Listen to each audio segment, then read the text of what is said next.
What do you think of therapists, social media influencers? Because there's people that I follow where like everything they post, I'm like, dang, that was some really good, solid advice, And there's just some off the wall people. It seems like the title therapist doesn't really tell me a whole lot. Yeah.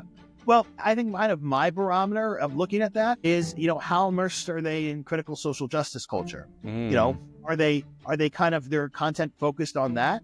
Are they focused on pandering to people's emotions, and talking about, if you hurt your toe, it's because, your mother never coddled you when you were younger, or are they providing some evidence of things? And that's what I look for. I look at, can this person cite research? Are they citing evidence? Do they have sufficient training in something? And that's how I look at somebody who's posting content on social media. It really, from my perspective, seems like there's an inverse correlation between ability to cite evidence-based research and commitment to critical social justice. Do you see that? Oh, yeah, absolutely. Yeah, no question. Yeah, it's almost like that worldview it's not just neutral to the idea of evidence, but like the whole concept of evidence is kind of offensive in and of itself, it seems like. Well, I think they see it as that, in this, everything through critical social justice culture is binary, right? Things are one way or the other. So I think for many clinicians of the type talking about, it's kind of like, evidence that, that is oppressing lived experience. I think that they have